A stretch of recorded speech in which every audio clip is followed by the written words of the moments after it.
took my family on a vacation a few weeks ago, and we didn't tell anyone about it. And the reason was because we didn't want them to know. And we didn't want them to know because we were traveling out of state to see family. And we thought that if they knew, then they would look upon us with shame. And they'd say we were terrible people for going and visiting family in another state. It's amazing right now how much shame is going on, whether shame for wearing a mask or shame for not wearing a mask, or shame for going to a restaurant or shame for not going to a restaurant. We really are shaming each other, virtue signaling each other, all around shame. And as I think about that concept, I'm reminded of Hebrews chapter 12 that says this of Jesus. Jesus saying, run the race of faith. And then it says, look to Jesus, the founder, in verse 2, look to Jesus, the founder and perfecter of our faith, who for the joy that was set before him endured the cross, despising the shame, and is seated at the right hand of the throne of God. Now it's that phrase, despising the shame.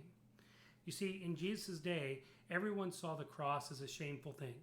No one should go to the cross. That was the worst thing possible. That meant God wasn't for you. And so the cross was shameful. And yet when it says Jesus despised the shame, it meant that he did not give in to it. Jesus knew the cross was a place where he was going to save the world.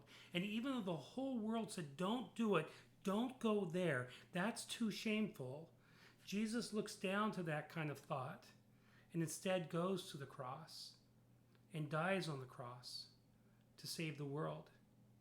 He endured the shame of the cross to set us free from shame. And that's a word for us going forward, because so much of what's happening for us is that we're trying to shame each other, or we're imprisoned by shame and we don't want to do anything. Instead, let us look to Jesus, the author and perfecter of our faith. Let us follow the example of Jesus. And if there's some way that we want to love a neighbor, love a family member, and what's keeping us from loving that person is that of shame of doing that, that's when we disregard it. Disregard the shame. Follow Jesus, because that's what he did. And as we run the race of faith, let us run to him, knowing that he took all of our shame upon himself to set us free.